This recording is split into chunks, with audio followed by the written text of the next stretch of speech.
Yeah. Dan, finally good to have you on the podcast. It's really good to be here. Finally good to see you as well. Yeah, you too. I really do appreciate you reaching out and connecting, of course. Yeah, I appreciate the time you're giving me here, and I really appreciate you coming all the way from Dubai. So, yeah, man, tell us about yourself. Tell us and the viewers, you know, about you, and we can start off from there. So my name is Dan Stoker. I'm the founder of PSMSB, which stands for Promoting a Sound Mind in a Sound Body. That's kind of like a proverb that I live by. I believe that if the mind is sound, that the body will follow. I'm in the corporate wellness and mental performance coaching space, and I help clients change the way they think, feel, and behave using a blend of neuroscience, mental performance coaching, and sound and light therapies. That's amazing. All those newfound studies that we are seeing, they're pointing more and more towards what we actually knew to be true, but we were facing those things, perhaps not in those exact words, but perhaps in different ways or in compound ways, I would say, like sound and light therapy.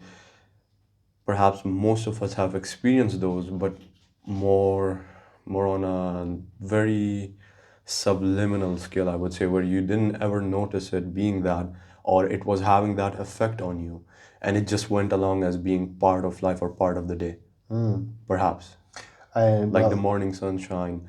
yeah, Like we've always heard, like you should wake up early and go out and have the sunlight, but there were never really the science behind what it actually does. But now we are seeing all that science coming up, and more people are giving up on that owl life and coming back to, just waking up. I believe so as well. And I've been one of those people since 2009. I'm a half owl myself. Sorry, I'm a half owl myself. Like I'm basically live like Batman. do you? So since 2009, I've really been getting into it. Like 2008, there was the worldwide recession. I lost my house, my car, my job, my girlfriend, bit of everything. But as they say, Well, you were here? no, I was in the UK. And as they say, to find yourself, you need to get lost, right? And that's exactly what happened. And so my grandmother gave me a book on the psychic mind.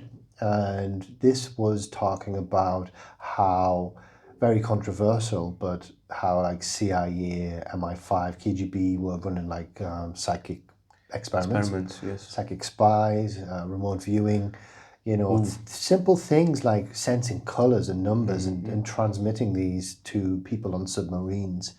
And with, basically over 50% verifies psychic ability. So let's say Instinct. psychic ability. Say like five times out of 10, you guess the color correctly. Guess.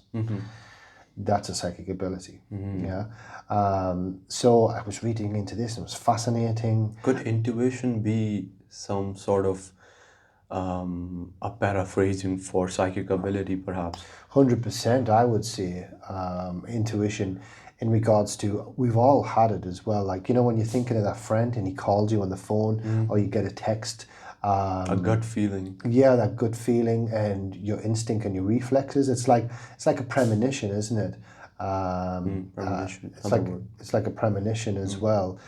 And I think one of the obvious ones is, they say when a mother gives birth to the child, they share like some stem cells. Yes. And the mother will always know if the child is in danger, if the child, and that's why your mother's like, you need your coat, you're going to be cold, and you haven't got your coat on, and all of this kind of stuff, because they really feel it. So it's a psychic connection, but I think really what it is a resonance. So when you ring one tuning fork, for example, if the other one is the same frequency, that one will begin to vibrate as well. So it's like coming into resonance. And I think the cells, the stem cells that the parents and the child shares, kind of vibrate, and that's what they're picking up on. So, going back into that world of frequencies, back into how it began for me, it was talking about something called the Schumann resonance. And the Schumann resonance is basically the Earth's frequency. If you can imagine like the earth having a heartbeat, so it has a frequency, it has a rhythm, and nature's kind of like locked into the circadian rhythm of the earth's Schumann resonance. Could that energy be something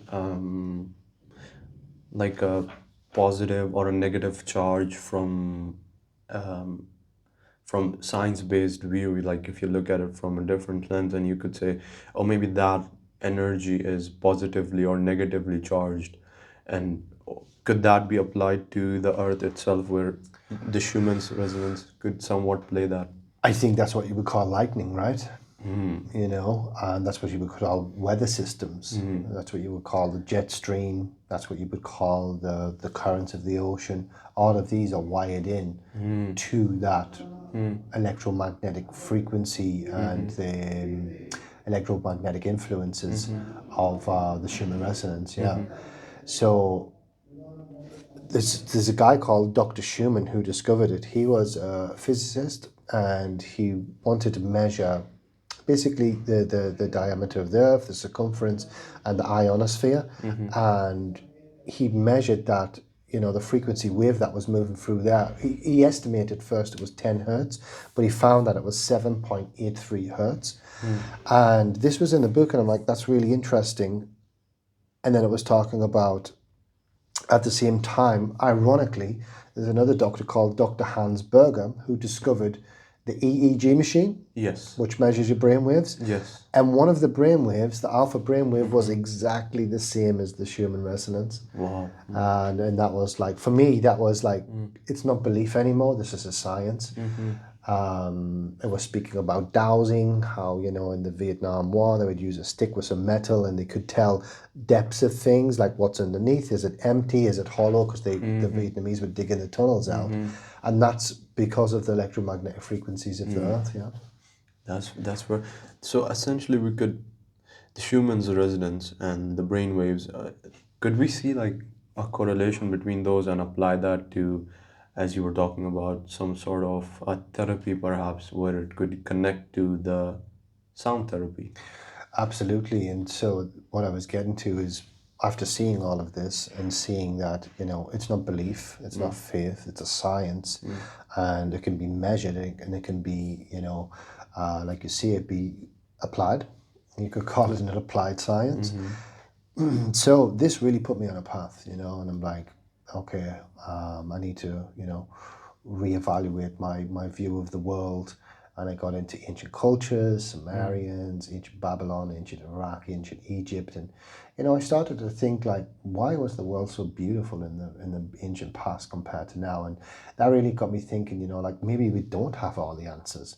Maybe what we call modern man, being the pinnacle of evolution, might not even be that, you know, because, you know, when I look at the ancient world and what they were able to achieve and how they were living and things like that, I think, you know, as humans, we can get things wrong, you know, we are prone to making mistakes and things like that.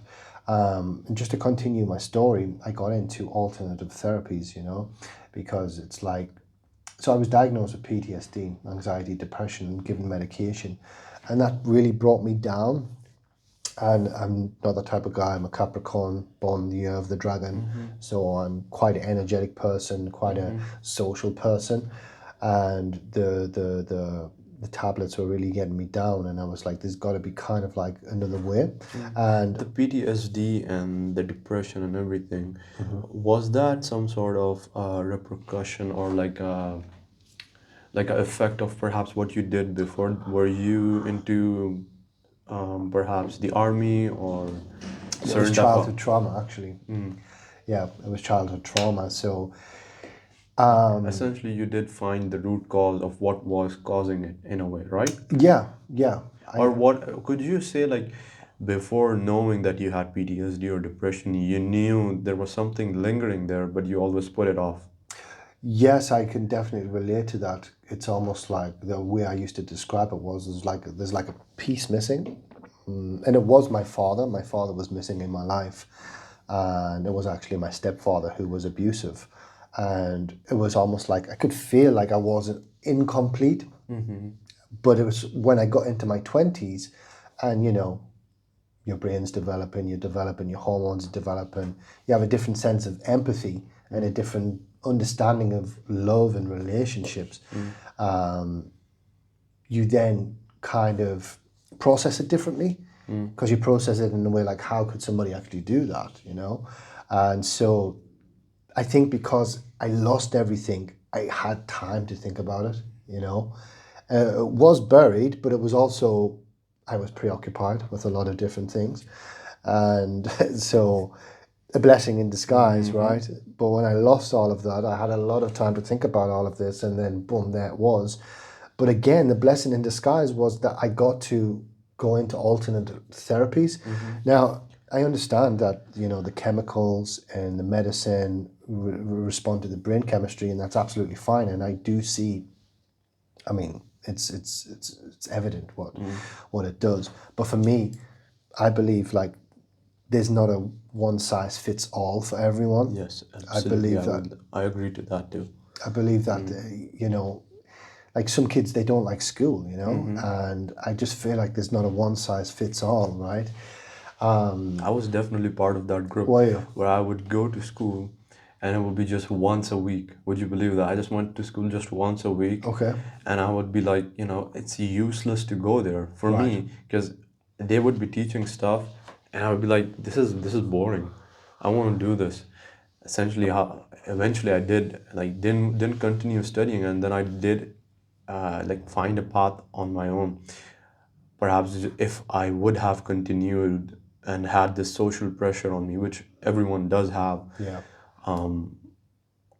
I perhaps would not have ended up where I am right now, and perhaps I would have found this much later in life, and that would, you know, maybe have a bad effect, I would say. Because now that I'm here, I could say like, oh, it definitely was good for me, right? Yeah. And I have a nephew. He's gone through, you know, he's 18, 19. And I brought him up when he was young actually, for a couple of years. And he does joinery. Well, he did joinery at college, and he went through a phase. He got a different job, and then he lost that job, and he doesn't know whether to go back to college. And I says, look, at the end of the day, you know, education is great, money is great, but it's an idea that really makes the world turn, you know. And if you have the idea and you follow your passion, then, you know, you kind of complete in a certain way, you know. And I'll give you an example. So me and my friend, we had a party and we were conversing and things like that. And so we just had this, you know, we'd say, we'll travel the world and we'll sell peanut butter sandwiches, because I made some peanut butter with honey sandwiches, and I really recommend putting some honey on some peanut butter. It's amazing. I'm gonna try that tonight. Yeah. So we were talking about that, just having a laugh, you know. And anyway, my friend did actually go travel the world for like 3 years.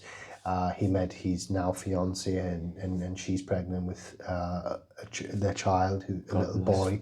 They're due in January, and they're now settled in New Zealand. And we spoke, and he told me when he went to New Zealand, he found a guy who was selling peanut butter sandwiches from his window, and now he has his own peanut butter in Walmart, and he's a multi-millionaire. Wow. So that just shows you that if you have the right idea and the right, you know, passion, motivation, discipline, and consistency to move forward with that, then anything can become your business. It can become your career, it can become your identity. So I definitely firmly believe in that. And to go back to what And if you're sincere with it too, because a lot of people miss that one point where you're always fixated either on the reputation or the profit or the applaud from other people, but it doesn't resonate with you. You're just doing it for that.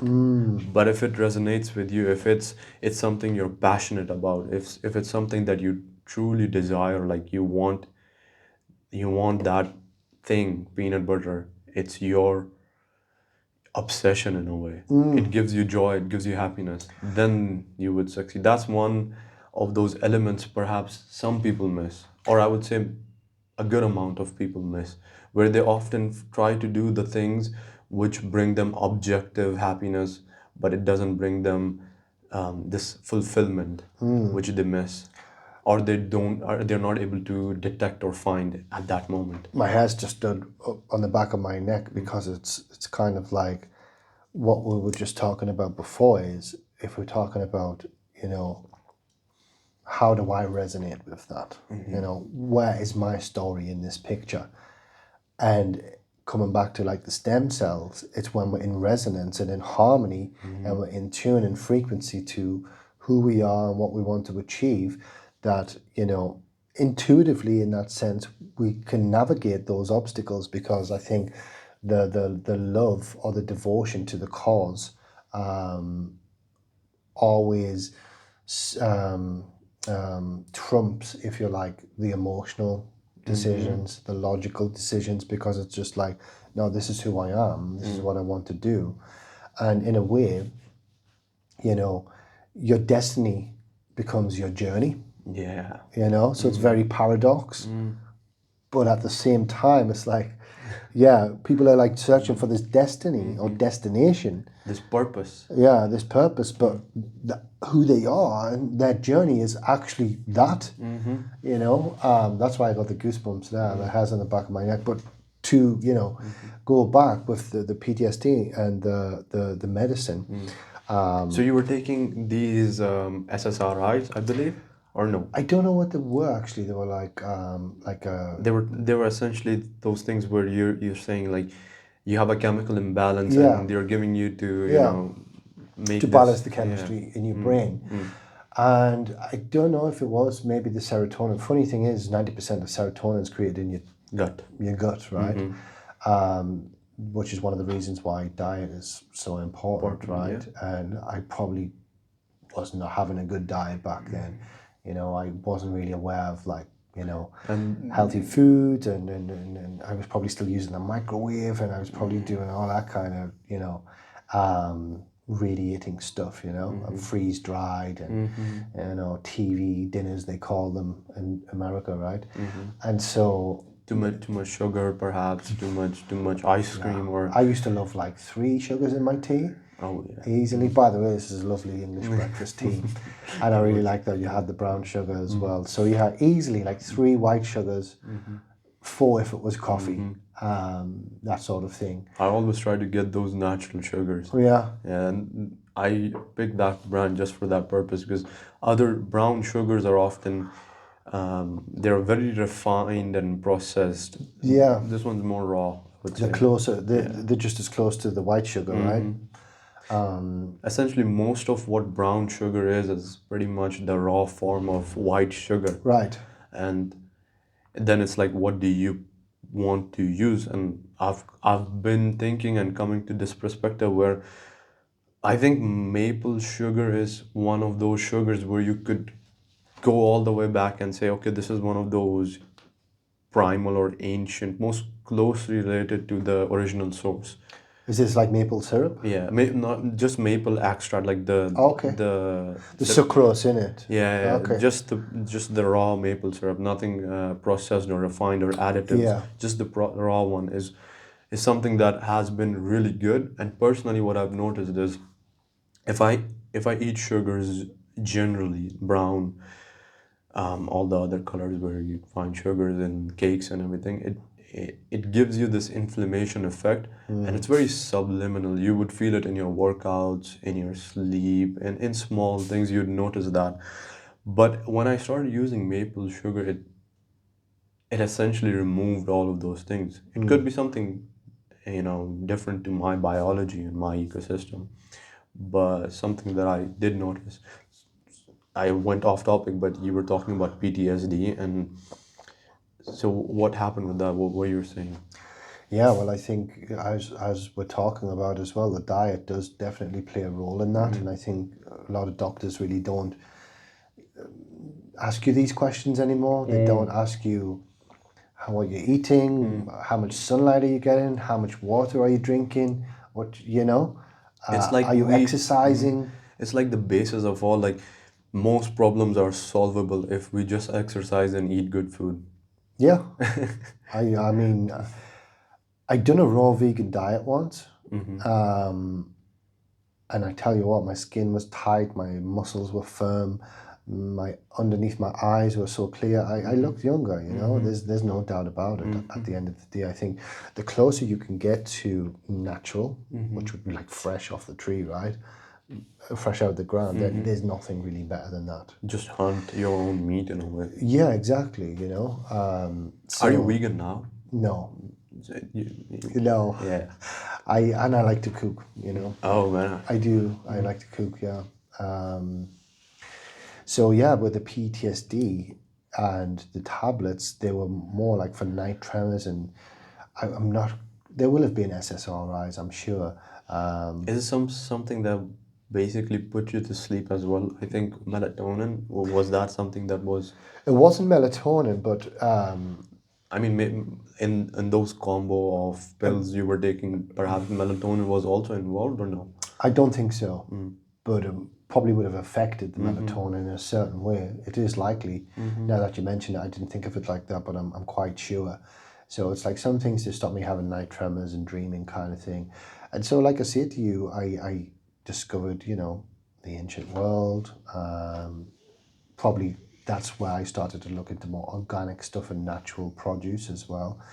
And of course, from there, I looked into things like energy healing, prana, chi. I've always been obsessed with martial arts. You know, always, and it's a big influence in my life. You know, things like Bruce Lee, the philosophy, the behind it, the Zen, the Buddhism, and all of that type of, you know, philosophical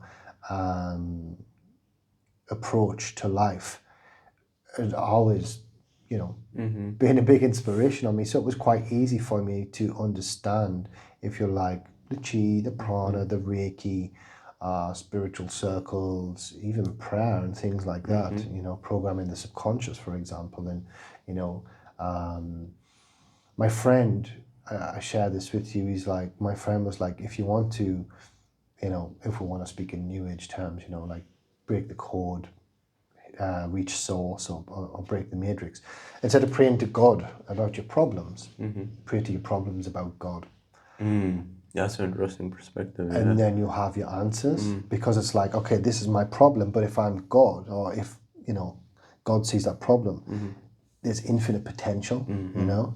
And usually the most obvious thing is the answer, right? It's like, God, I'm so stressed or whatever, but so just chill out. Yeah. Just try to relax the body. It's And I know it almost- sounds really obvious, and obviously, you know, there is complexities in between, and the bridge getting there is complex. But you know, Perhaps prayer is polarities. perhaps prayer is an ancient form of detachment. That could be true as well, right? Yeah. Where you're detaching yourself from the problem by saying it out loud and making it come in front of you and asking God, look, God, this is the problem I need you to fix. And once you see that perspective, you're showing yourself the problem, and subconsciously perhaps you're processing it, and Yeah. eventually you find the solution to it. I like the idea of that. I can really resonate with that, because, like you say, right, we're in our heads, and we were just talking about this before. We're really in our heads a lot, and you know, yeah, detaching from the problem of non-attachment and being able to see a way out of that is definitely. You could call it a skill, right? You could call it. It's definitely a skill developed over time, just like with our brains. I think so one of the most, like, if anyone is in trouble, like, I would say to them this: your brain is such an adaptable organ where within 60 to 30 days you could rewire all those things, and what you thought before was true is now no longer true. Right. And if in the midst of everything, of chaos, of the sky falling down, if you're able to sit and take a deep breath and say, I'm feeling it now, but it's not gonna be there 60 days later, I think it gives you this immense courage to just push on and, you know, just get it over with and not sit there and just think about it. And I think breaking that pattern every day slowly is something that helps a lot. There's so many different other things as well, where you could also say, I just want to be 1% better, and that's also something which could relate to just, eventually 1% just becomes 60%, aka 60 days, and then eventually it breaks. Yeah, yeah, I agree. I agree. And that's the thing, right? It's like, what does completion look like to somebody? Sometimes, we're afraid to reach that place because maybe we don't know what comes afterwards. Or even it's like, but the thing is, when you reach that completion state, there's always something else, Yes. It's like when Sisyphus, the philosophy, the ancient Greek philosophy, where you're just pushing this boulder on top of the mountain, and Sisyphus was just cursed to just push this boulder on top of the mountain, and whenever he would reach this top, the gods will just push it down, okay. and then he'll just be back to pushing it up, and his life was just pushing this boulder. And I think that's us in a way, where once we do realize is just the push, and it's just part of life, it becomes the new normal, then it doesn't really affect us, and we could detach from it in a way. Like Yeah, every day is a push. You could think about it in that. Every day absolutely. is a push, regardless of how you are, where you are. Everyone has their own push, right? Everyone, we could say, like, we cannot find a person who's completely satisfied, because if he's completely satisfied, then he's lying to himself. Because if he doesn't push, there's no return in a way, and you can't be just you know flat, like there's nothing there. Yeah, You can't be that, because then it just, I feel like temptation and other things start to pop up more. You can't just sit there, I would say. right. I think a lot of people, when they want to figure out a problem, they just sit there and think. And the approach should be to do anything. And then eventually, like once you, because if you're sitting there, you're still thinking about it. it there's a really good thing, really good talk, I think, by Simon Sinek. I always quote him. He says, you don't have control over your mind. And it's like, that's true, because our brains are like these processors, you could say. Like, if I click on my phone, it's just gonna turn on. And that's how our brains are, like these processing machines. So when you tell it not to do or to do it, it almost doesn't know the difference. So it will do both. It will process it like a task. For example, if I would tell you to don't think about an elephant, you would still, the image just comes in. This elephant is there, and you know what it looks like, the color, the skin, the The trunk. and everything. And you're like, ah, shit, we don't really control our minds, do we?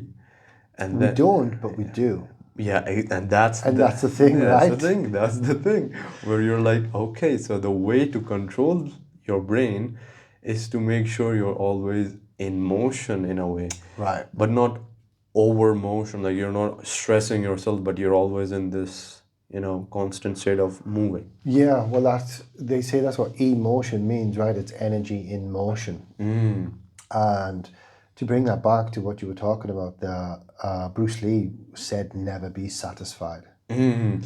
That's one of his philosophies, is to never be Yes. satisfied. And another Yes. one is to be water, right? Yes. Interesting thing about water is that they say the mosquitoes don't make the water dirty, but it's the stagnation of the water that causes the environment for the mosquitoes to be able to lay the eggs and make it dirty. You understand? Yeah. So because the water's not moving, it becomes stagnated, and that creates an environment for parasites to come in, certain things to come in. And of course they have their functions. But I get the philosophy behind it, Yeah. that just staying still isn't the answer. Yeah. It could be a temporary solution, but it's not the answer. It's not the the question that will solve all your puzzles, because we have these endless puzzles, I would say. Yeah. just to bring you back to what I do as well with my coaching and my sound and light therapy, one of the phases is the auto-suggestion, which is the reprogrammation of the subconscious mind. And how You this said what? What's auto-suggestion. auto-suggestion? Okay. And the interesting thing is, all the big marketing companies know how this works. That's how advertisements work. They work on repetition, they work on rhythm, they work on frequency, and of course they work on emotions, right? That's why the algorithm is always keeping up with what you're talking about and what you're looking at, because it's trying to sell you a feeling, So auto-suggestion is reprogram the subconscious mind, but how the subconscious works is exactly as you said. It doesn't know right from wrong. All it knows is what you tell it. Yeah. So if you say, I want to smoke, even if that can kill you, the subconscious will say, I'll make that easier for you. I'll turn that into a habit so you don't have to think about it anymore. And it doesn't matter if it's right or wrong, it will be easier for you. Yeah. So how you speak to the subconscious is, the subconscious operates, if you like, in a timeless and a spaceless dimension, yeah, which means that it only communicates in the present tense, yeah. So if you say, I will do this, it's maybe 90% never going to happen, because the subconscious is like, it doubts it. And when you say, I want this, the subconscious is the opposite, right? It's the opposite polarity. So it says, oh, I don't have that. So you start to create a lacking mindset. What would be an example of that, like in real play, and let's role play, and what would be the right way to do it then? I am. I am gonna do that. No, I am doing that, just I as am you doing said, that. Okay. right? Just as you said, be that doing, be that motion. After all, we're human beings, right? We should be who we are. And so, yeah, that's basically, you have to take away time and space from the subconscious. And at first, it feels like you're convincing yourself, which you are, but you're just programming yourself. You're reprogramming yourself. I am happy, or, I am peaceful, whatever that is. It's the same with prayer, right? It's the repetition. And the more that you see it, the more yes, it convinces you, but, and I don't mean It prayer. builds belief in It a builds belief, and it structures that into your nervous system, till it then becomes a feeling, and it just is the reality after that, It's rewiring essentially. Rewiring your subconscious, rewiring your brain, rewiring your nervous system, down to a cellular level even. I remember one of my friends, he told me, this is a shout out to Harris. He said, like, some days I would wake up and I wouldn't just feel good, and I would just stand in the mirror and do this self affirmation in a way where Affirmation, he will say, I am happy, I am good, and then everything would be fine. Yeah. And I was like, wow, that's something, and pretty. And I was just thinking about this where we were talking about these different approaches to things that we already do, but we never realize like we are doing these things, and all these things said by different people in different ways always lead to one outcome, the solution, I would say. For example, like we were talking about the 60%, how the brain rewires. Okay. Now we know the base function of how the brain rewires, but there are so many approaches that all these people have suggested, and all of those work to reach one end, to rewire the brain, to rewire the thoughts, to kick out the negative, to kick out those voices, and so on and so forth.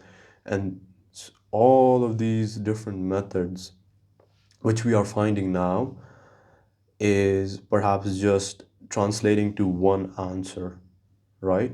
So my question is, why would one thing work for one person and the other thing might not work for him? Is it because there's some subconscious belief that he creates himself, or is it the therapy itself? Which one would outweigh?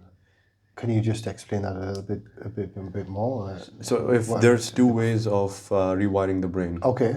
one way is what works for me, and the other way it works, but it's not working for me. What would the difference be in that? Is it because I have somewhat subconscious belief that the first one will work, or is it because it just doesn't work? Like, does belief perhaps Right. make an impact on what works and what doesn't work? Because you see people, why I'm asking that is, you look at someone else's belief and you become foreign to the idea. You're like, what does that mean? Okay. Right? But because he has that belief, it works for him. Could it be that the basis of what we believe is what works individually for all of us? I think that is, But you get what I'm trying to say, right? yeah, I think, Like individual beliefs, could that be shaping our realities and what works and what doesn't work? Because it's pushing us, like our brains are telling us, yeah, this will work. But other things work too if you're open to them. yeah, for sure, for sure. And in my, I know it's a tough question because yeah, there we, even I don't have the answers for it, but I'm so curious about why it works for one person and why it doesn't work for the other.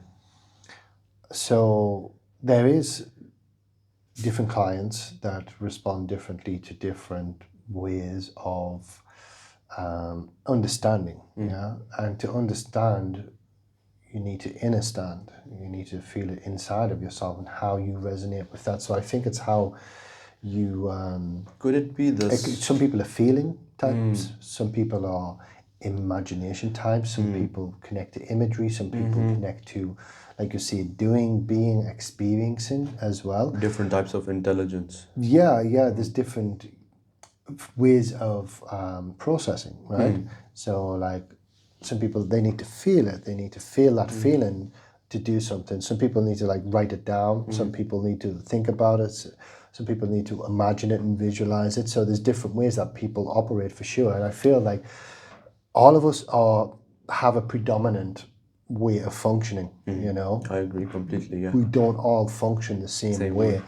However, theoretically and on, the fundamental basis of, I would say, the laws of polarity in that sense, would definitely say that, for example, the subconscious reprogrammation would just be a matter of time and repetition, But again, it's like, what does that person want to use this to achieve for example, So if it brings something to their life, like we were saying before, about the resonating with the stem cells, right? If there's a resonance between it and you're feeling it and you're feeling that passion, then you're going to move towards it. But if it doesn't have a purpose in your life, I guess you still define the purpose in that sense, So even if like you telling yourself and you convince yourself this is right or that's wrong, if it doesn't have a purpose in your life, then ultimately it's of no use. And I feel that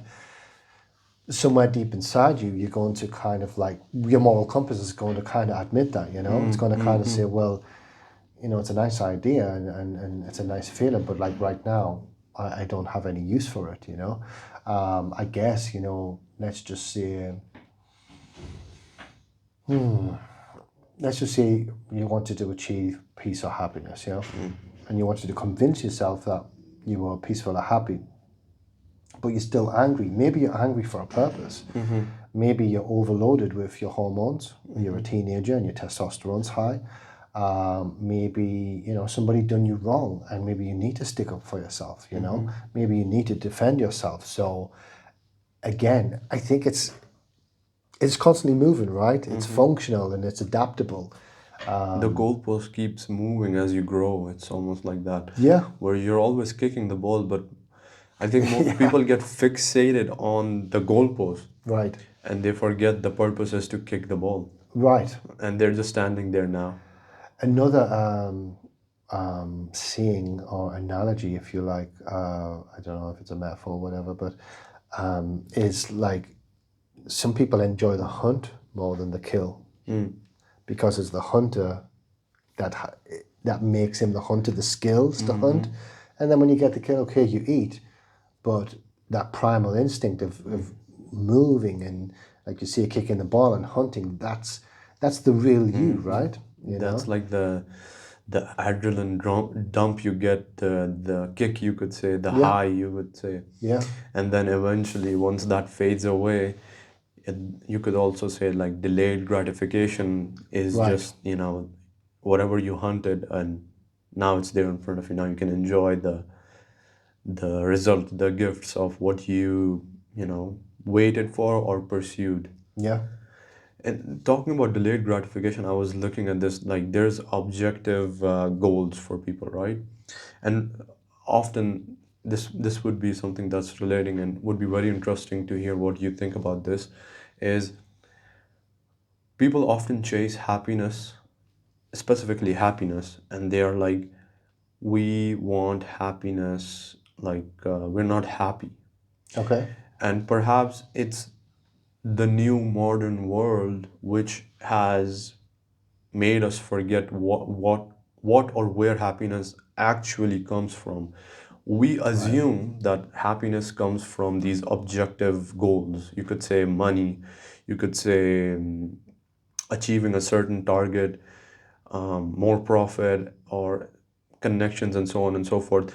However, we are forgetting that those things are objective and they are delayed gratification. You'll eventually get those, and we're chasing that. Maybe we're chasing that too far. Like we're always thinking about delayed gratification. But what really would make you happy is maybe perhaps sitting with your mom or sitting with your dad or sitting with your family or friends, Yeah. and not spending that excess amount of time there, which you will eventually get. Most people do eventually get success in their life because it's just part of life. And what if the modern world is changing our perception of always chasing that horse and never actually staying, never actually looking for happiness where it is? It's available, it's right there. What do you think of that? Well, that's something that I also coach as well. Like, so going back to PSMSB, promoting a sound mind in a sound body. Yeah. So if the mind is sound, the body will follow. That means that the happiness, if you like, the success has to be achieved in the mind first. And if you look at what I see, health from my perspective in that point is a harmony, and that is the reciprocal actions of the polarities within your body, within your life, within your mind. And so, in that sense, as you see it, happiness is always at your disposal, It's just that I think some people are doubting it, You doubt it, or you're convincing yourself and you feel like it's a belief when really it's more of a feeling, right? And it's a more of, it could be happiness, it could be content and peaceful. And so success is the same thing. It's anything could be successful, right? The fact that you're walking is a success. The fact that you're talking, you're breathing, you already kind of won. And it takes you back to the Matrix movie. It's like you here to understand why, why you made those choices. I mean, I know that's really, far out there, but I coach people to recognize the how and recognize the when. Because like you say, if they have that, the when is the motion moving them, yeah, and it keeps them moving like water. And then the how gives them that structure. And it's also how, if you like, people can see themselves in that, in their own ideas or in their creation of what it is that they try to pursue as well. I think those two are really, really important. And some people, they don't think much about it, right? Because it's like, if you can imagine yourself in the future and you're happy, for example, like, how would you know? And people would be like, well, I'd have done this, this, and this, It's objective, you would It's say. objective, But if we go back to your destiny and your destination, you're trying to get to a destination, but you're forgetting that you are the journey to get there, and the journey and the destination is a very paradox thing. So, of course, that's let's say the mental and the mind part and the very philosophical and emotional soul level happiness. But then it's got to come down to the body and the chemistry and the physiology of the body, which is where the sound and the light therapy comes in to rebalance, if you like, the neurochemicals, because they respond to brainwaves actually. And that's what I was going to say about the Schumann resonance, is that they did experiments where they would bury people underground, make them live underground, and they were disconnected from the Schumann resonance, ironically enough, because it's between the surface and the ionosphere, and that's how we connect to it. Not sure how that is for underground animals or even, you know, Perhaps that's why they're blind. yeah, deep sea creatures and sea creatures. Well, yeah, that's even sight is just a spectrum, right? And I've got something else interesting to say about that. So going back to that, they were buried and they started to get sick. And it's the same for the astronauts in space. They also get sick because they're disconnected from the Schumann resonance, you know? So it's like, in my eyes, it's the polarities, the negative and the positive, or the active and the passive. And it's the harmony in between, and it's finding that balance, because you know, you can be, for example, too acidic or too alkaline. Both are going to be detrimental to your health, but the perfect balance, that neutral 7, is where you want to really be, you know. So your feet on the ground, on the earth, basically is where you really want to be. So, you know, going back to what you're talking about with the happiness in that sense, you know, if we have all the money in the world, but our neurochemistry is fried, we're high beta wave for 16 hours of the day, 24/7, 365, we're going to be under a lot of stress. The cortisol will rise, the inflammation will rise, and in that, it's hard for the body to function, you know. And so it's all these physiological. How can you be happy if you're not healthy, you know? And the basis for anything really is harmony, you know, because once you feel that harmony, then slowly the emotions of happiness do arise out of that. There's the emotions of peace, content, tranquility, you know, even success comes out of that, because you feel like you're in harmony with what it is that you're doing and who it is that you are, right? I mean, some of the happiest people are the people who have the least amount of things. Absolutely, you know. And you can see that, and we have seen it. We've seen it through the TV. We've been children, and of course we're protected and we're looked after. But a child in its imagination really doesn't need anything, you know.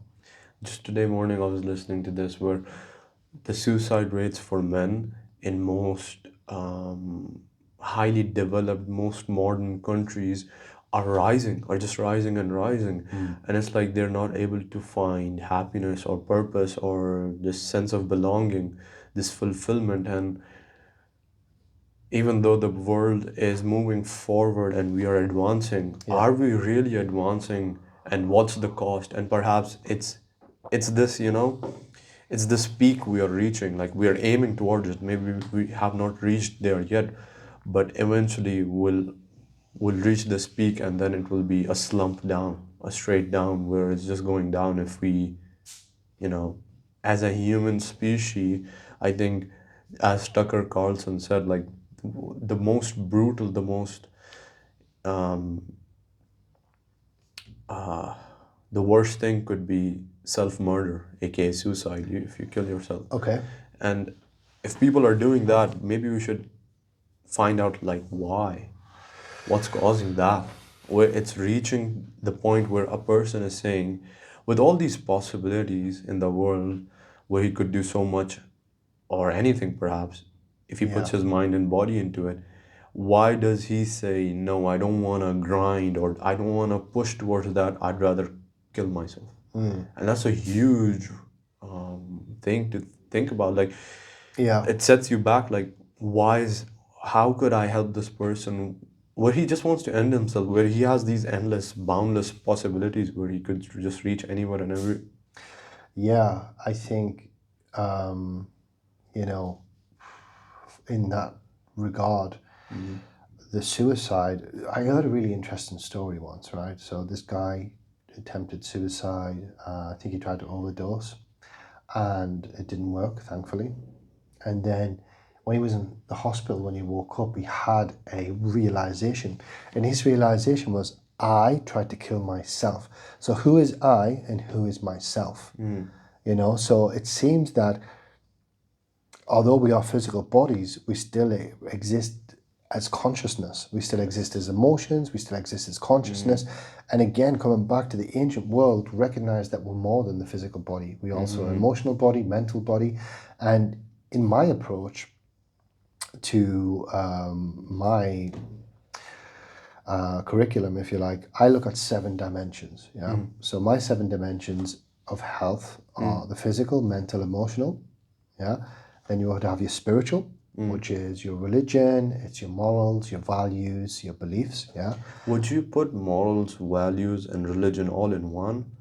Or you could separate that? I'm just That's why I asking. would call it spiritual, because it is your beliefs, right? So it's your On the core of all of that, you could say all these are beliefs.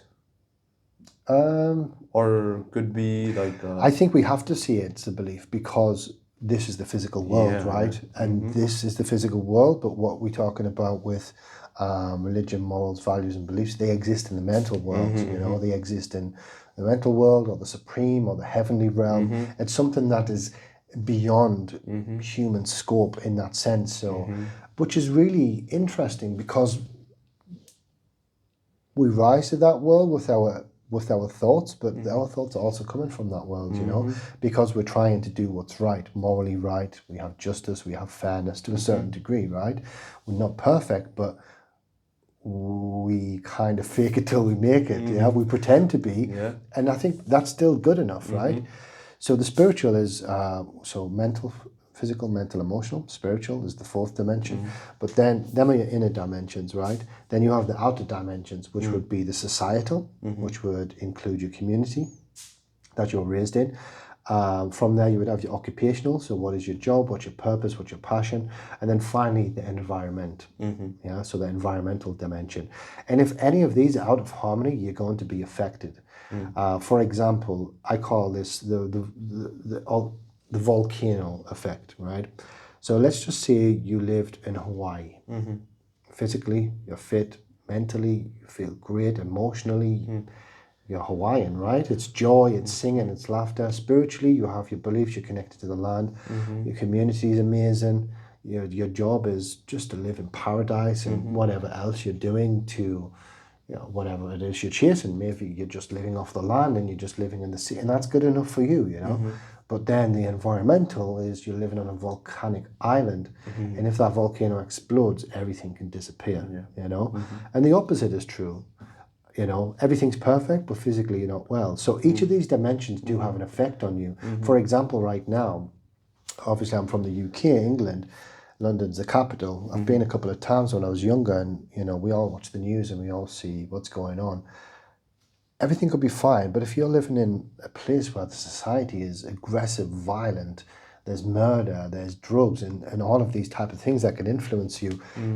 there are extremes over there on both perspectives. Like you could see the government itself is also very extreme to a certain extent, where they're just putting people in jail just for social media posts which are not even, you know, subjective. Like they're vaguely presenting their objection, and they're still being put into jail, which is crazy to think about if you just post something and go for that. And then you could see almost like this, the government is just going a little bit nuts, and then you could see the people also reflecting from that and going in the opposite direction. Like extremes are fighting extremes, you could say. Yeah, absolutely. And that is the societal dimension because that includes the politics, the economics, the community. So, you know, you could be It's almost like the this. richest, like, you know, Amir Khan. Amir Khan, he was the Pakistani, British-born silver Olympic medalist for Great Britain. Phenomenal boxer, lightning fast.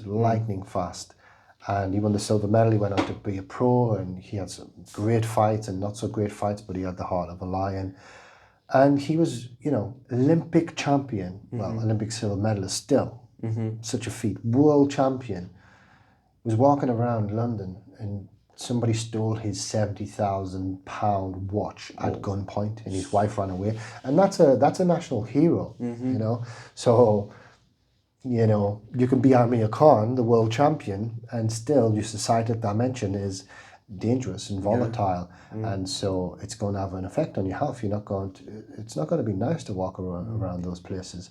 But I basically living in Dubai, what I suffer with and what I did suffer with and what I feel passionate about now is the environmental dimension. Because in Dubai, there's a lot of noise and light pollution. So in the busiest areas in Dubai, the noise pollution is reducing deep sleep by 40%. And that's massive. Massive. You I know? agree completely. That 40% could be 500 calories burnt. That 40% could be deeper sleep, more tissue regeneration, subconscious processing, emotional processing. Vital for your performance, vital for your mood, vital for your happiness, vital for your, you know, your connection with others, your family, your friends, and things like that. And then you have, of course, the light pollution. We can't even see the stars, but you know, the blue light from the TV, from the phones, that's reducing melatonin by 85%. Yes. 85%. Now, Is a lot. gigantic. Yeah. You know, you might as well say it's 100. You Yeah, know? it's almost like one guy is depressed and the other is happy. Yeah, you could almost say that, Yeah. and it makes a complete difference. Yeah, 85% is almost nothing. Yeah, it is almost nothing. Yeah. And so for me, I'm passionate about spreading awareness. And I'm sure people are aware of that. Like you said at the beginning about, you said the opposite, right? You said like, you know, we take the things like the sun, like the sunset, the sunrise for granted, and how that affects our circadian rhythms. Well, you know, for me, the sound and light therapy is the solution to the noise and light pollution, and it's just a shame that we're doing it artificially what nature does organically. So we're just replicating on a smaller scale artificially the sound and light therapy, and in a way we're receiving it anyway. Yeah. Look at the lights around us. It has a certain spectrum. When you go into the mall, it's bright white light, which gives off actually the blue and ultraviolet wavelengths. Now, this is to keep you awake. This is to raise your cortisol, you know, give you a little bit of edge, a little bit of rush, you know, rushing around, and keep you in that beta brainwave state. And then what else do they have in malls? Music.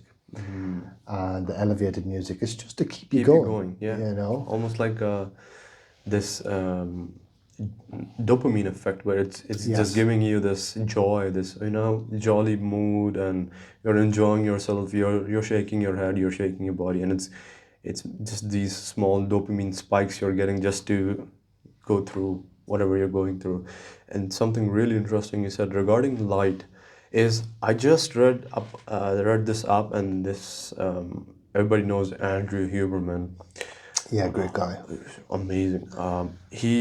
They just released this episode on lights and LEDs, and I was fascinated by this. Where I was just recently wondering because these lamps were bothering me, they kept flickering, and I was thinking, flickering lights are often like a signal our nervous systems. Okay. They keep them in this constant state of stress, and I was watching this. How if we see these lights right now, they're completely fine. We could see in the camera they're fine. Yeah. Just day before yesterday when I was here, you could see the lights were fine. And I saw them in the camera and they were flickering. And I kept thinking, could it be the camera's fault or could it be this? However, camera is just showing us the reality of what's happening here. And it was very subliminal where the lights were just flickering. And perhaps we are being, I'm not saying this is true, this is just a hypothesis where maybe we're just surrounded by these flickering lights which are constantly signaling to our subconscious mind to keep us nervous at most times and maybe not aware of the things that we should really be aware of. With our eyes, we couldn't really differentiate, right? But if we saw through those cameras, we could see the flickering going on, and it's just a very small differentiation between the lights, and that could play something huge. And I was coming to this where LEDs, those wavelengths of lights, they don't have those ultraviolet rays. So what happens is on our skin it's skin is an organ, Yeah. and The largest organ. yeah, and it has all these cells and mitochondria and ATP, And what LED does on a long exposure like we are in indoors is it slowly dampens down the mitochondrial function, the ATP function, aka the power, the energy systems in our body, Yeah. you could say. And it's slowing us down ever so slowly. And perhaps we've reached this point now where it's the slow effect has now reached this snowballing effect where it's becoming bigger and bigger and starting to affect us mentally, physically, and all these different ways. And light therapy, as you said, how would that help a person who perhaps has been affected by these, you could say, overexposure to LED or these night owls with just, lights at night? How would you how would you convince that person who's just living indoors to perhaps look for light therapy or, go out in the sun? Well, that's an interesting question, for sure. And, that's interesting because some people might need convincing, right? But I think the best way to convince someone is to show them, like they say, the best way to lead is by example. And in that regard, it is to give that person an experience. But the human body and our minds are so stubborn, right? That once we operate at a certain frequency, we can lock into it. And it's like, okay, I can grind, and that's all good. But as you see, we can't ignore Eventually, there's a price to pay. we can't ignore the numbers, and what I would first of all, what I suggest to all my clients is, get sunshine if you can, especially the sunrise and the sunset, because if you look at the sun at that time, it's red, and that is the red light spectrum, the red light rays, right? And as it goes through the cycles, it goes through all of the colors till reaches noon, where it's at its highest, where the ultraviolet rays are the powerfulest and the blue light's at its highest. But noon is when you're supposed to be wide awake, full of cortisol, because even the cortisol has a function. Yes. It has a function to wake you up. It has a function for you to function. So all of these Alertness and mood and everything is connected to the cortisol itself. absolutely, and it's like you see the two extremes. It's like the oversaturation of cortisol can be like detrimental, Yes. but just enough of the balance is also what you need to wake up. And so that would be the first thing. Another thing is, candlelight and natural fires give off that red light spectrum. That's another way to get a good balance. And you can also get the old vintage style bulbs, which have that red light filament in, and they also give you the red light therapy benefits, basically. And the benefits from the red light therapy is the ATP production. Funny enough, it has the direct effect on the even weight loss and fat burning. The body functions differently with different forms of light. Yes. I'm not saying like get some red lights or light a candle and you'll start losing weight. That's not what I'm saying at all. But maybe like being under the blue light put you into that flatter state where you already under stress, so then maybe you stress eat, maybe you emotionally eat as well, and so you're more inclined to have some fast food, for example, because you want it quick, you want it now because you're under stress, whereas under a different spectrum of like your choices might be a little bit different because you're not under that stress neither. So there's to take you back as well to what you were saying, what was really popping up for me when the lights were flickering. I don't know if you've heard, but in quantum mechanics, quantum physics, and even in Buddhism, they say every quadrillionth of the second, the atoms disappear and reappear. So we right now are disappearing and reappearing all the time, and it's like that pulse. So it is that frequency of the light. What's going on? So no, that really just made me think of that, and maybe it is doing that on a really like micro millisecond level, because it definitely is on a subatomic level. We definitely are disappearing and reappearing. That's what quantum physics tell us anyway. And actually there's teachings in Buddhism that even the Buddha mentions this as well. He called them kalapas, which is means balls, and he explains the subatomic world.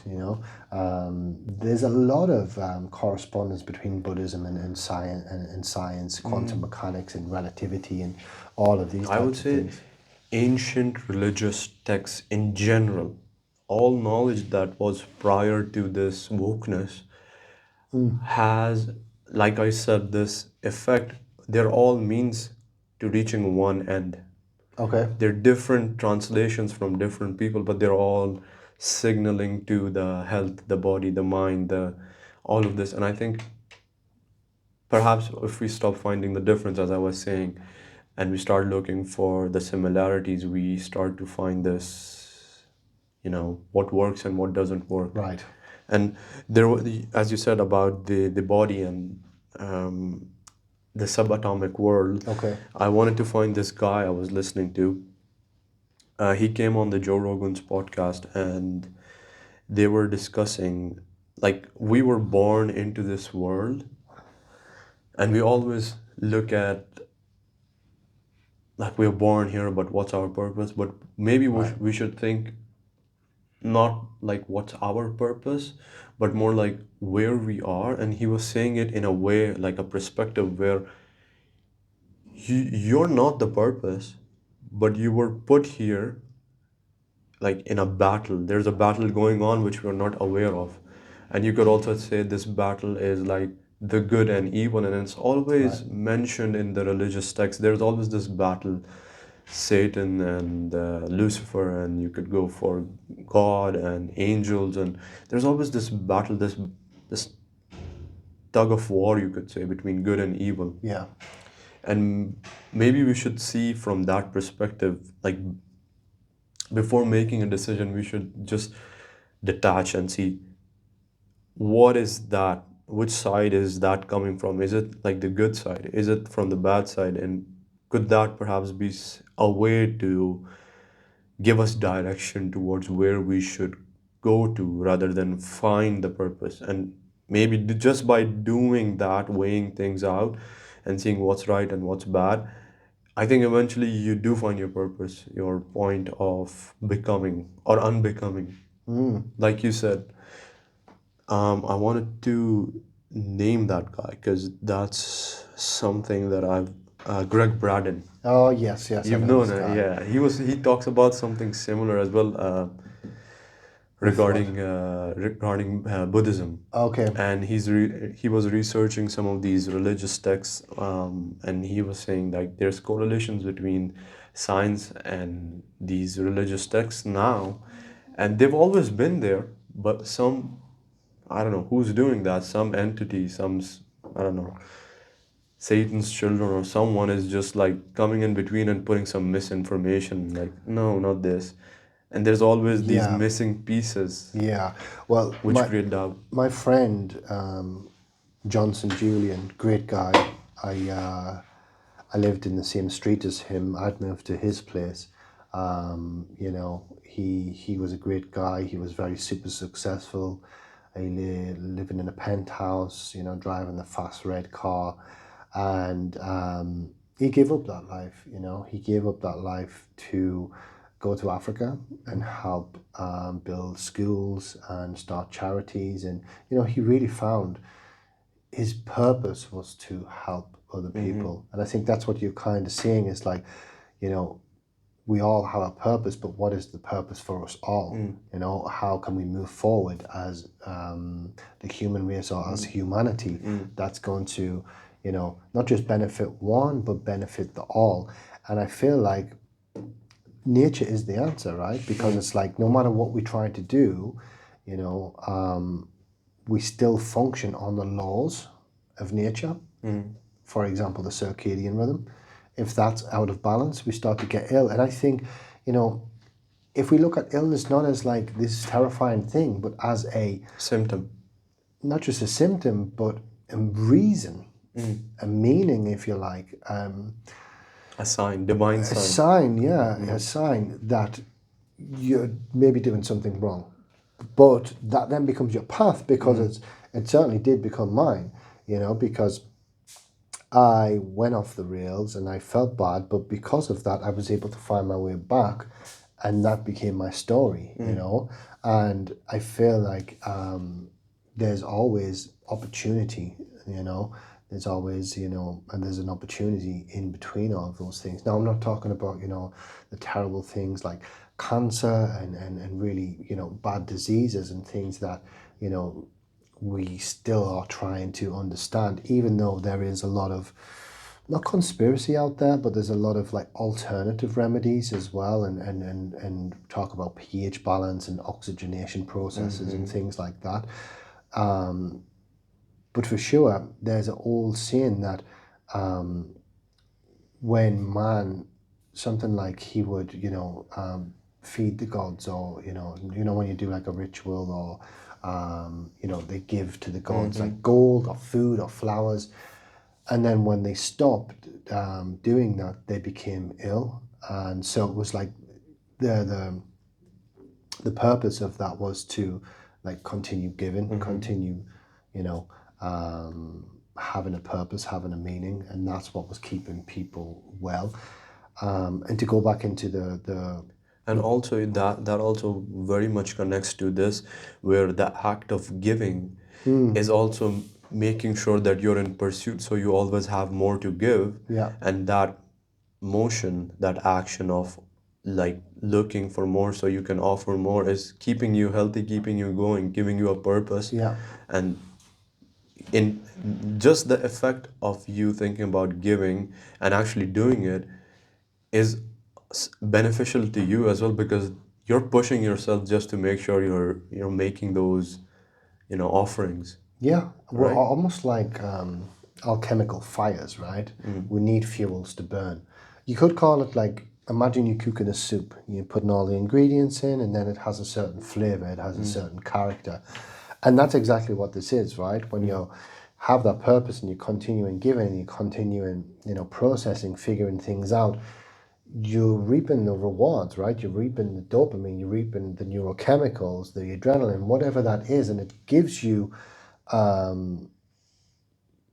certain characteristics and certain flavors. And you know, again, the dopamine right now is just becoming oversaturated. So if happiness is connected to dopamine, but look at what you were saying about the suicide rates and the stress and the depression, we're oversaturated now. You know, there's too much dopamine from the apps on our phone, the TV.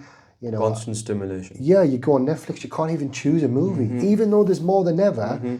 You can't do it. You know, back when, you know, we were young and I was young, you know, you went to the video shop or Blockbusters, or you know, had a VHS, or Yes, I do remember those times. yeah, and you've rewatched that thing many times, Over and or you over. had your Nintendo game, your Sega game, and you played that, and there was no saves then. Yes. You had to play the whole thing. But now the oversaturation, that's why I truly believe like less is more, you know, to a certain extent, less is definitely more. And I was wanting to see it about the polarity. So one of the things I do with my clients is I run a neurochemical audit where I'll ask them particular Can you tell questions. me more about polarity? Like, so Yeah. people have a more general perspective of what it actually means, and also like some examples of polarity. Sure, of course. So, polarity, for a start, is the fundamental basis what all healing modalities are based on. And for example, the allopath, which is the GP, will prescribe you particular chemicals to then equilibrate the chemicals in your brain. So that equilibration process is using the two polarities and finding the middle so they can equilibrate, yeah? A different example would be a physiotherapist. So if you sprain your ankle, it's fat, it's swollen, it's inflamed, what do? You put ice on it. So ice is the opposite polarity of the inflammation, and that starts to reduce the swelling, and that's where it finds the balance.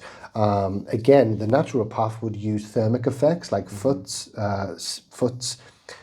sits and baths to, you know, increase the blood flow, To heal it up, to yeah. heal it, yeah. And so all healing modalities are using this, whether they know it or not. You know, it still is a fundamental.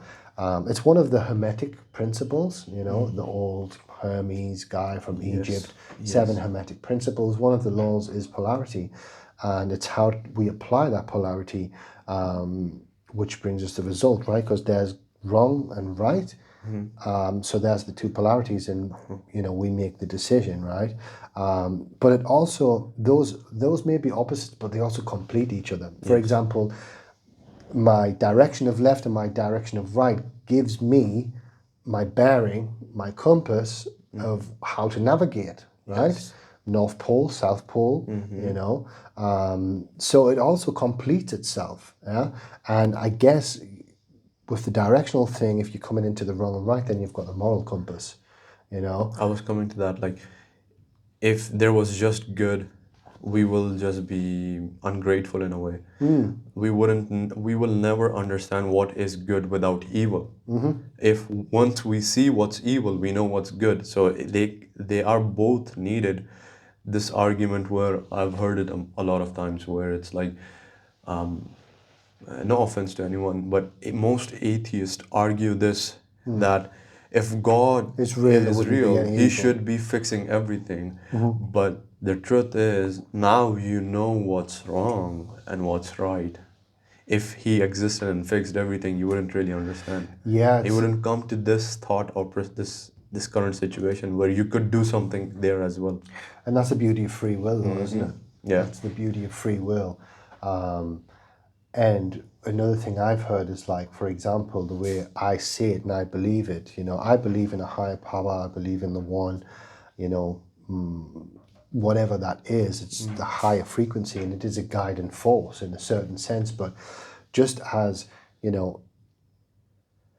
if for example, you were my father and I was your child and you wanted me to experience something, you wouldn't step in. You're not going to step in and stop me from having that experience.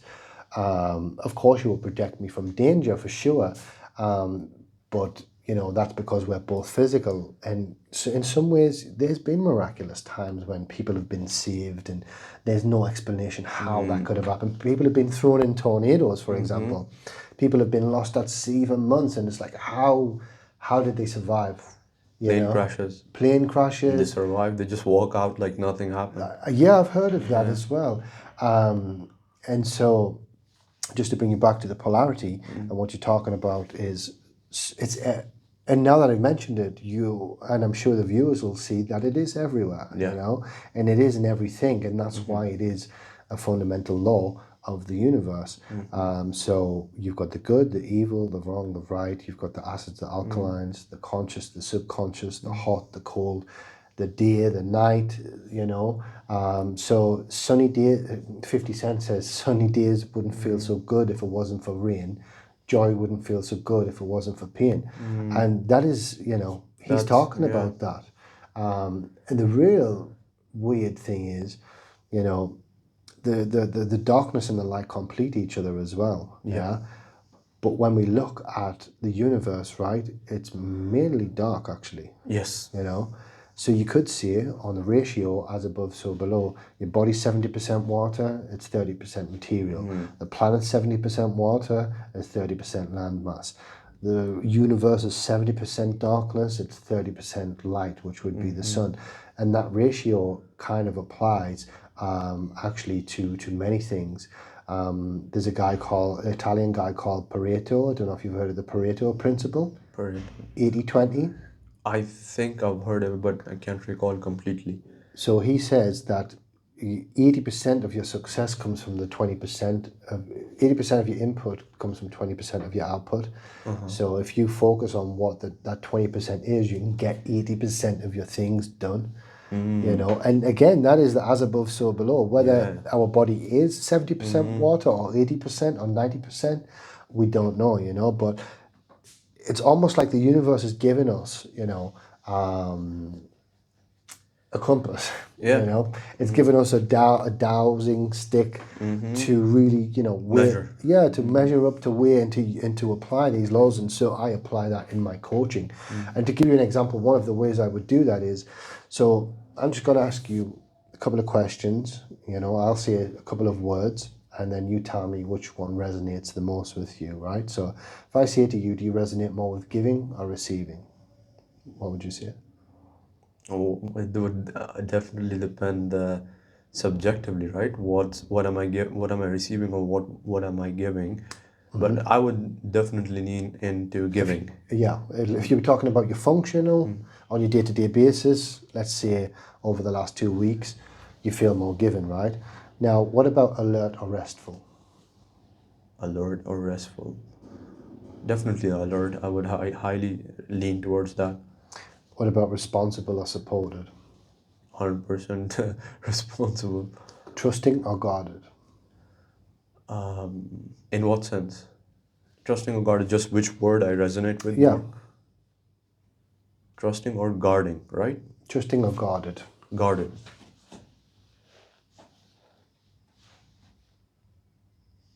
I would I would be 50-50 on it, Yeah. honestly, yeah. But if you had to pick one? Trusting. Yeah. So just using that polarity language, is there anything that stood out for you there? Anything that you would say, anything that surprised you at all? The last part did. Yeah. Trusting and guarded, because it's almost on the same wavelength, I would say. But I couldn't understand what it brings. For example, what insight did you get from it? So the insight would be between me and yourself, right? And in fact, the coaching industry actually says Socrates was the first coach. This is what they surmise. Socrates was the first coach because he brought in like a school of thought. And there's a word, I can never pronounce it, but it begins with an M, it means midwifery. So what coaching is asking the right questions for the person to give themselves the answer. So they give birth to the ideas. And that's the beauty of coaching, actually. It's not like coming in and giving you advice. It's more of signposting you, More towards listening, you could say, also. Where It's also like, for example, I'm a qualified youth worker, and part of youth work is safeguarding. So in the UK, right, and there has been times where not children, but teenagers. So I work with 11 to 19-year-olds and kids who are like younger than 18 are, to be safeguarded. So to be pregnant before 18 is a safeguarding issue. So even as a youth worker, we're still not coaching, but signposting. So, instead of saying you have to have an abortion or you have to tell your parents, you have to say to that, obviously you have to report the safeguarding issue to the manager and they report it to the authorities. But as a youth worker, which is similar in concept to the spiritual principles of coaching, you have to say, have you told your parents? What did they say? Have you thought about this? Like, have you spoke to the doctor? And let that person develop that school of thought and that train of thought, that type of thing. like a realization. Yeah. So, a lot of my clients, they say, I've been given a lot. I'm exhausted. I haven't been receiving much at all. But then you look at you're trusting and guarded, but you're quite guarded. Let's just say, right? So you can see how that guardedness has stopped you from receiving the energy. And where Makes sense, yes. Where I put that in is with a time schedule. So I don't look at time, I look at energy. If you can manage your energy, time is just a byproduct of that. Because if you don't have the right energy, you'll never really approach doing something with the full engagement and the correct approach to doing it. So having more energy feels like you've got more time already because you're ticking your boxes off or whatever, I think that's why maybe just an alternative perspective to this energy and time is perhaps that is why we do need these sources of energy from the outside, like you could say God, you could say personal relations, love, respect, Yeah. You know, what do you call it? Like Compassion? camaraderie. Okay. Yeah, like you're with your brothers, with your friends, and you have this, and that's why maybe you need those circles so they can energize you further as well. Absolutely. And maybe and the time, as you said, maybe people are spending a lot of their time on the wrong things, and that's why they're feeling drained, in an alternative perspective. That's Yeah, what I was thinking. so I take that principle, the polarity principle, and we look at the time schedule, yeah, and we look at, for example,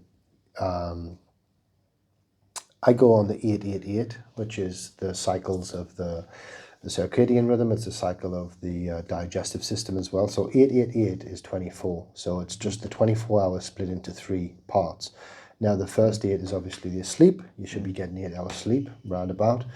The second 8 would be your work, and then the last 8 would be what are you doing, And I know some people work more than 8 hours and they sleep less than 8 hours, but that is the basis of like how we discover how they're managing their energy, how they're managing their time.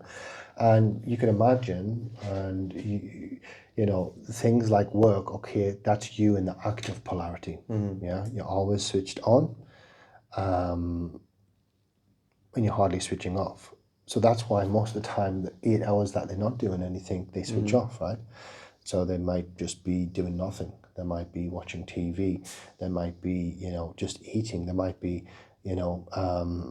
socializing, recreational socializing. But where is the activity? Where is also, different ways of resting? Because it's like if you're watching the TV, your brain's not resting. Yeah. You're still having all the neurochemicals firing. You're still getting the blue light. You're still getting the sound and light therapy, and it's keeping you in that beta brainwave state. So really, you're not resting. So I look at that as a whole, and we figure out what's active, what's passive, what's masculine, what's feminine, in the ways of hardness and softness, and really, help a person, implement different activities at the gym. For example, I had one client that she was like, I'm doing all these things, I'm still going to the gym. I was like, but what are you doing at the gym, And she said things like walking and just taking it easy, just to be there, I guess, to get out there. And I said, if you implement more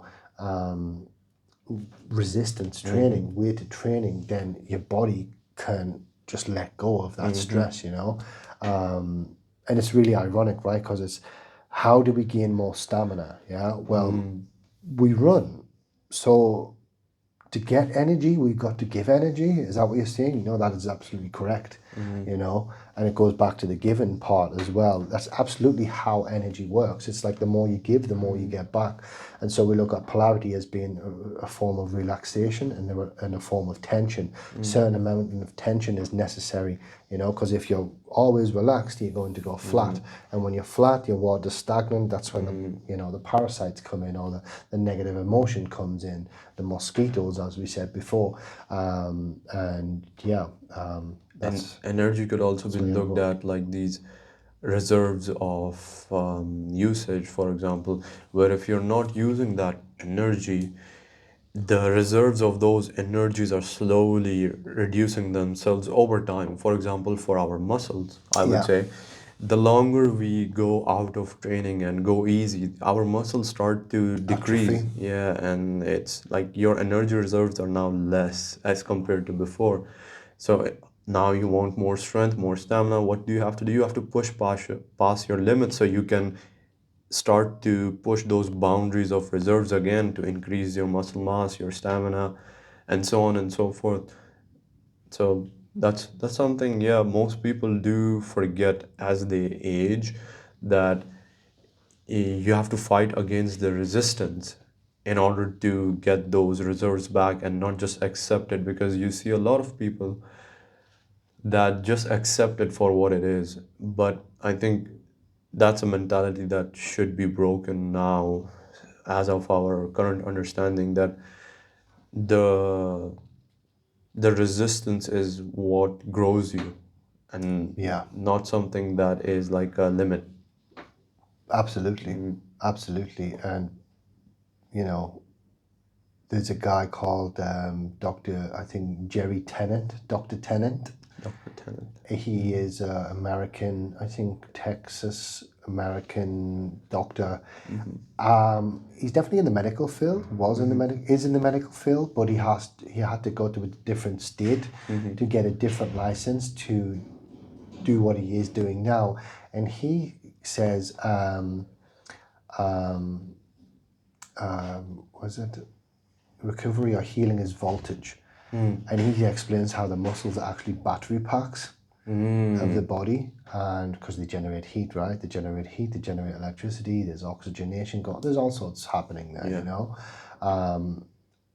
And just while we're at that place, actually, yes, mankind are always looking for that one thing, you know, but if we look at the body, it's a massive alchemical factory, you know, and all of these different chemicals and what have you, hormones, they have different functions, but altogether it operates the whole, you know. And I think it is the fact that we're trying to pinpoint these things down to a single field of science when biology encompasses physics and physics encompasses biology and chemistry, and they all encompass each other, you know.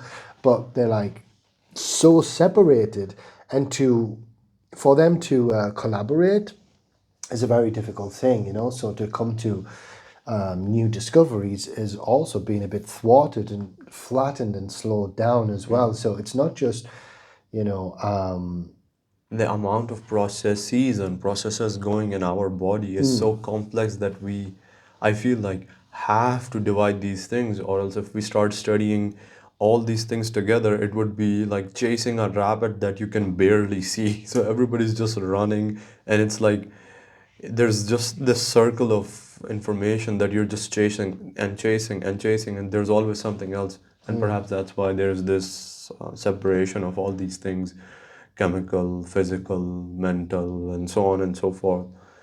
Maybe that's enabling us, but somewhat disabling us, because as humans we always find the differences, and that's why you have these fields that sometimes argue with each other and create these different narratives which are not right, and it's just the human ego perhaps that's playing this part and muddying the process.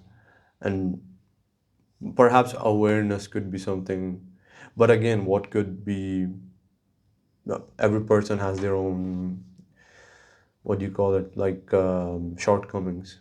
And that's why we are humans with such complexities, and almost like this never-ending magic chest where you could just keep on reaching in and finding new things. Like I was reading up, like we still haven't figured out how the brain, or what areas of the brain we have. They're always finding these new different areas.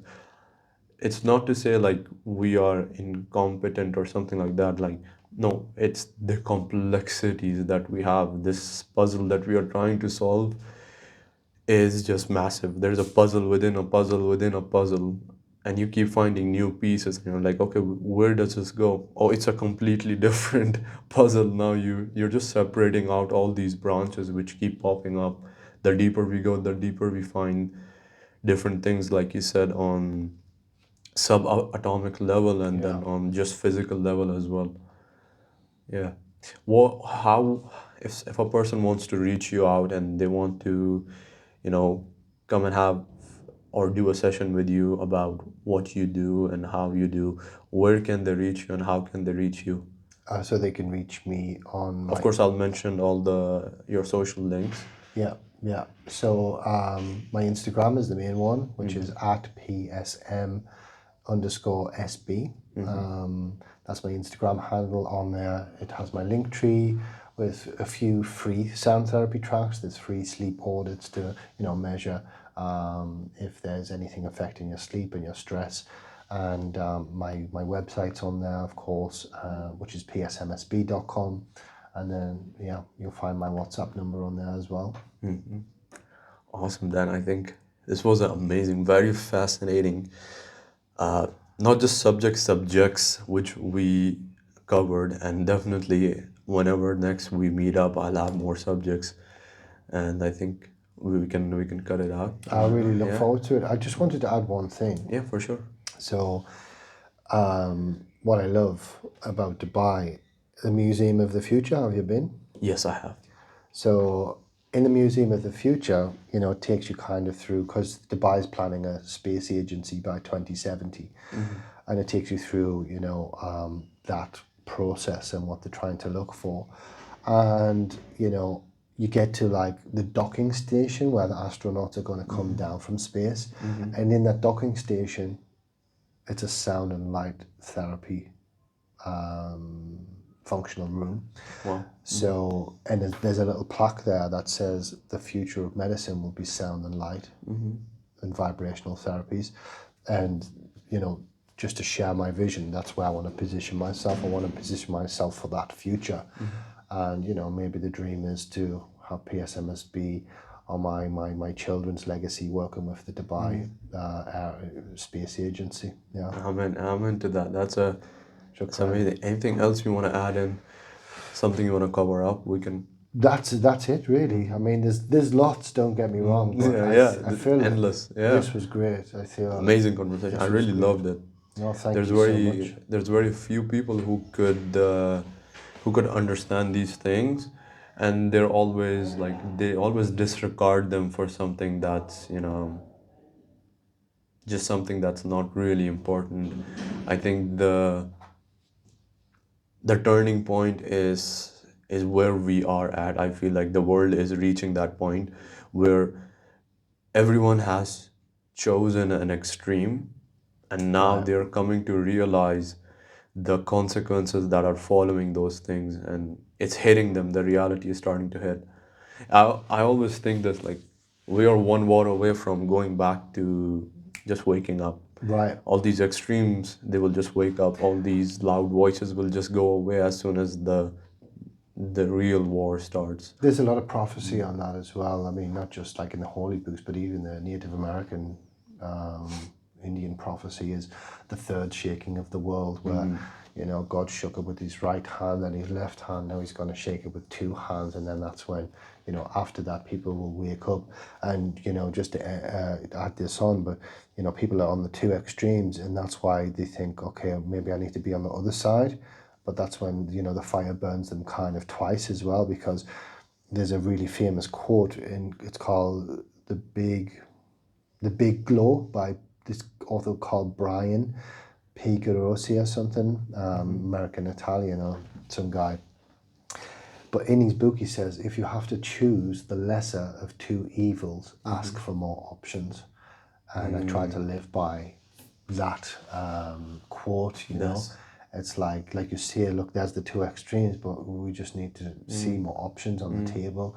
And I truly believe that the medical industry and the pharmaceutical industry doesn't believe that we have a soul, you know. I feel like it believes that the Big Bang happened, which everything's a theory at the end of the day. We actually don't even know the truth. We don't know if the truth is God or the truth is the Big Bang, but we kind of act like we do know the truth. And you know, that's fine with beliefs, but I think that also points to the problem of what we're facing today, because, for example, the medical industry believes that we're just a random chemical reaction, and in that we don't have any control over these things, and also that we don't have a soul. So they're focusing on the body and focusing on the symptoms, but they're not getting to the causes. The root cause. You know, and we're kind of all like sweeping things under the rug, hoping the way we feel and we think isn't true, because maybe it doesn't align with society's, you know, way of being. But again, you know, the anger, the revolution, the disagreements, they have functions, and if we are suppressing these all the time, then sooner or later they're going to flare out, flare up, and maybe that's what wars are, and maybe that's what, you know, murders are, and whatever these weird things that we can't explain about humanity, even though they're morally wrong, and people probably know that after it's happened.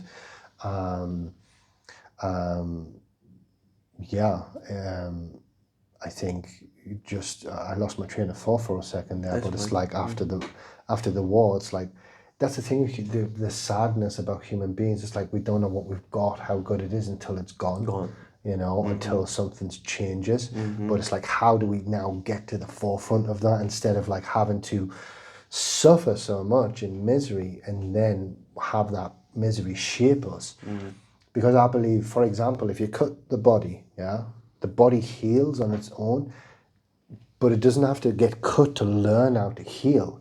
So there's already something innate inside of your body which knows what to do. And I believe humans do too, but we're too afraid of ourselves. The fear keeps us stagnant.